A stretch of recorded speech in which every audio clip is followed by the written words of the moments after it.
Hey everybody, it's Brian from Carving is Fun, and I have a little instructional video for you here. A lot of times you see these cheap and oftentimes not too terribly sharp, like craft wood carving chisels and gouges online. They're like little pin chisels. They're really nice and all to have on hand because they're small and easy to use, but a lot of times they are not exactly sharp when they come in, and a lot of times they're just dull all the way across the board. I have a couple of them here that I did like and I want to show a quick comparison to. My personal favorite one is Shaft Tools, ones that they're just recently released, and they sent me one to check out, and I was honestly very happy with it, just because it's a little bit bigger to hold on to, and it's kind of like an oval shape handle.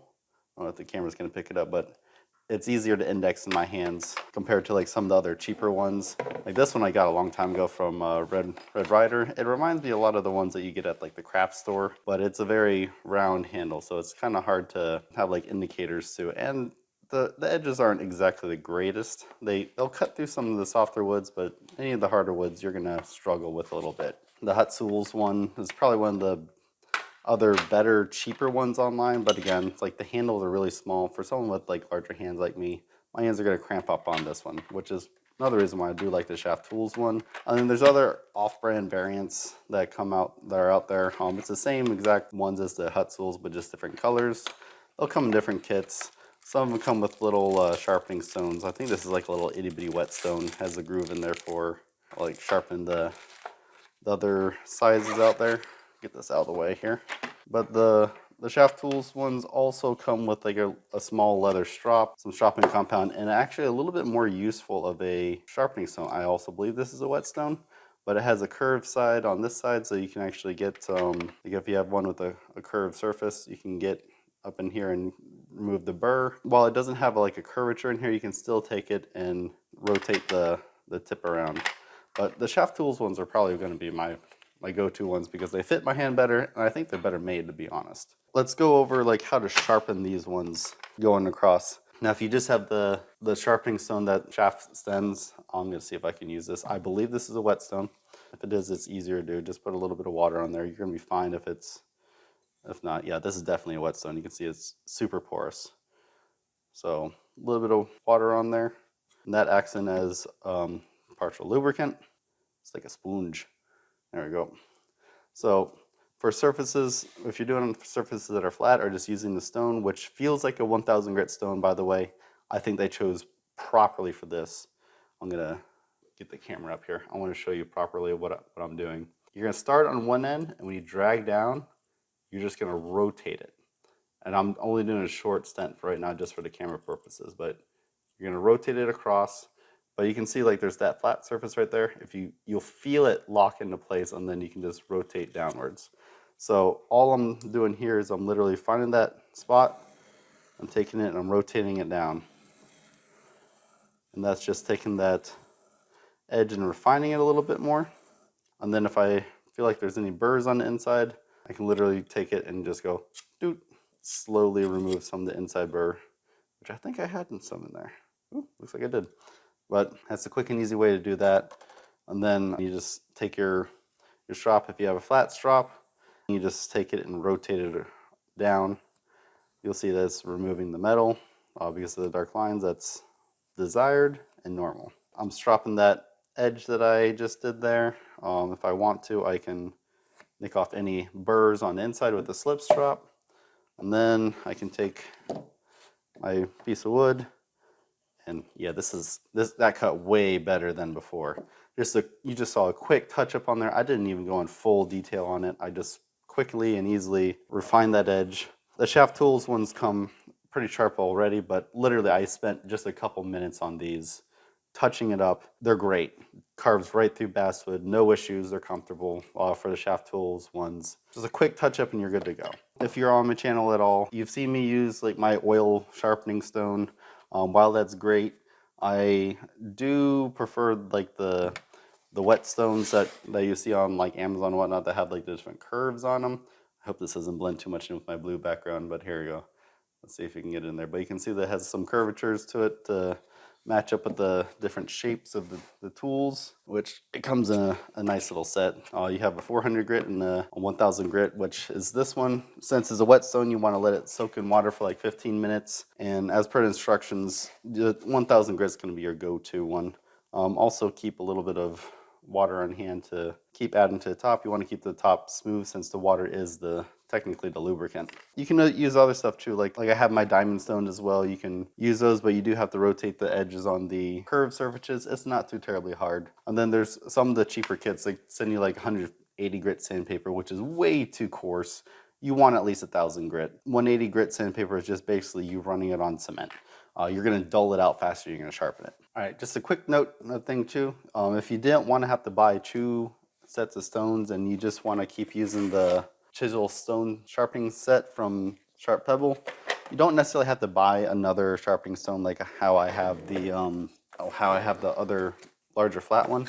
Instead, what you can do, I just want to make sure I added this in here, you can just take your curved one, flip it upside down, and then lock it back in place and put the rubber thing back in there so it stays put. And now you have a 1000 grit flat surface that you can also use as a sharpening surface.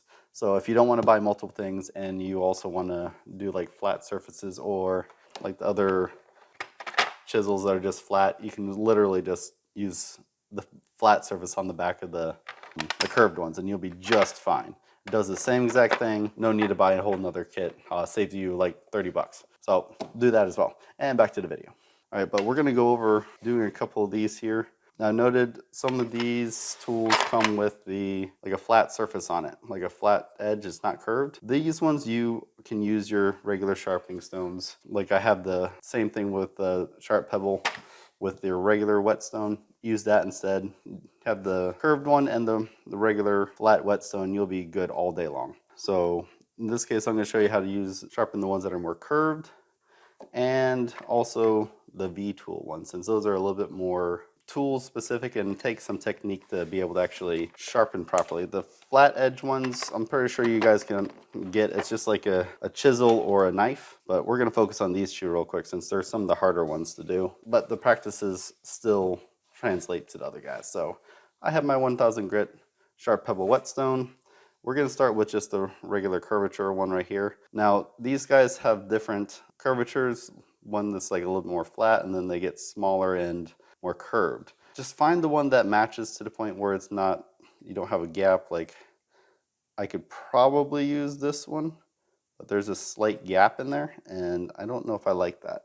I mean, this might work, barely, but I don't like the edges right here. So I am personally going to opt for the slightly bigger one.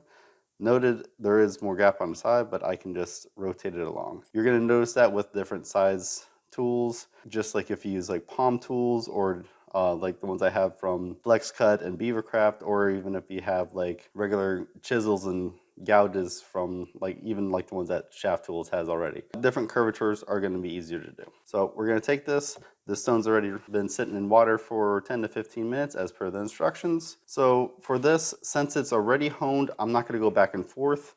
Whetstones, in my experience, are a little bit more, they wear down faster than regular oil stones. So we're just going to take it, make it so that this flat surface is laying flat on here, not too far up, or you're just going to like grind the edge down, not too far down, or you're not even grinding the edge at all. You're going to feel it. Like if I set it here and I lift it up, I'm going to feel this flat surface where it's actually making contact with right here, and you can feel the difference. So I'm going to find that spot, and then I'm going to just drag it down and rotate it.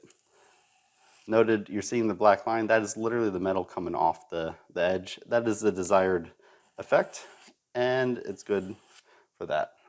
Should have probably put a little bit of water on here. Looks like my stone just got a little bit dry. Like I said, water's a lubricant. Add it on there. Keep your whetstones wet. Now, since this is a 1000 grit, you're not going to be getting like super honed sharp. You're just basically helping refine the edge a little bit more and polishing it up. Like I can already see right now that my edge is a little bit more shinier on the tips where it's making contact. And you can use that as a gauge to see if you're going too far up or if you need to go down a little bit. I'm going to take mine just down a little bit more. See if I can get more even edge, especially across the board. So you can see I'm rotating it across. so I can get as much surface area as possible. And yeah, it's getting there.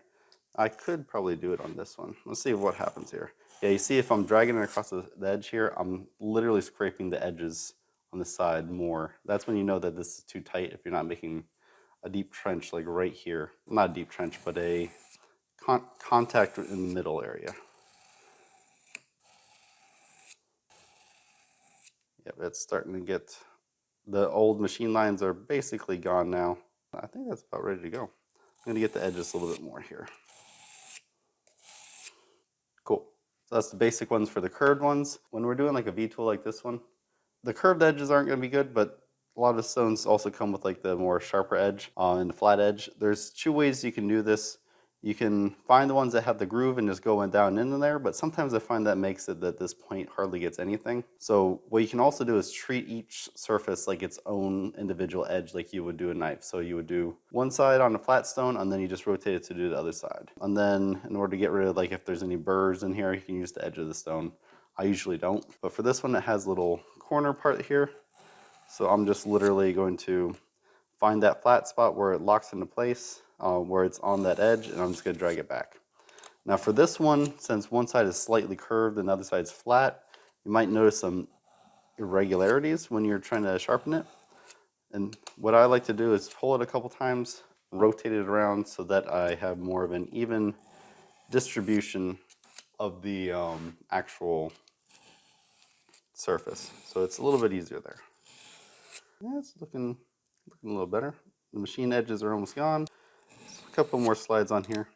Now again, this is the 1000 grit stone. You don't want to start off with the 4000 or 400 grit stone unless you are literally have damaged the edges.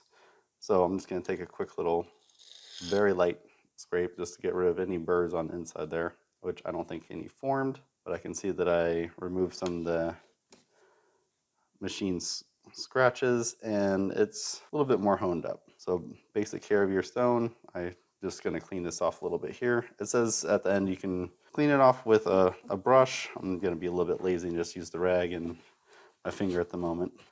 Stones are easy to take care of, and then let it dry in a good dry place for like a day or so before you put it back in the packaging. Relatively easy. Now, for honing these pen tools, a leather strop is ideal. I have my standard leather strop that you see me use on the channel a lot. I even have a power strop, which I enjoy using quite a bit. I got it from Chipping Away up in Canada. If you have access to it and are willing to pay a couple $100 for it, oh, it's a godsend. I love it. But there's some other hand ones out there as well.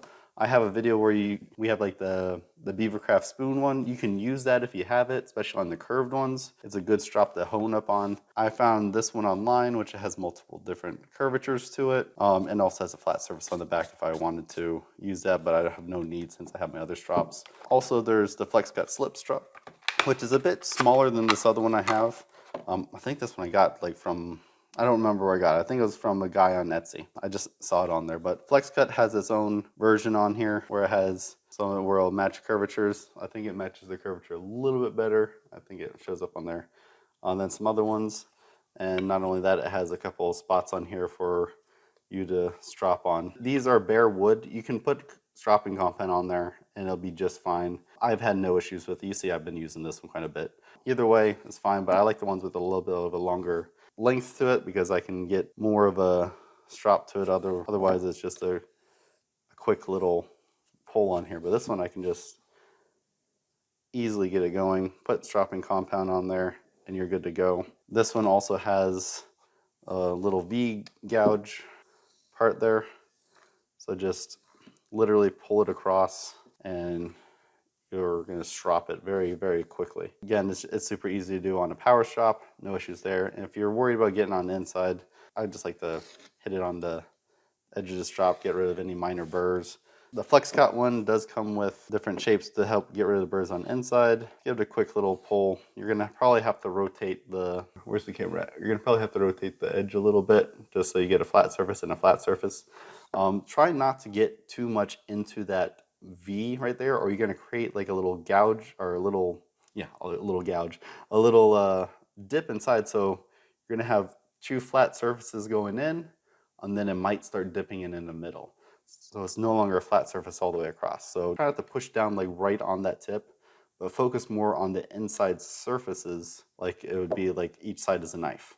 So that is the ideal way that I take care of that. And one more thing too, this is just for maintenance wise, dry off your tools if you're using the whetstones afterwards.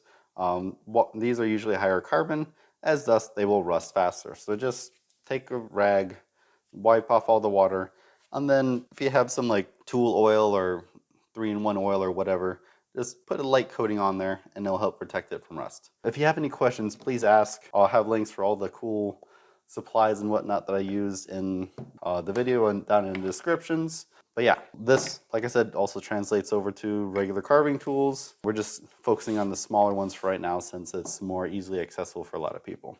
All right, thanks for watching, everyone. I hope you have yourselves a good day.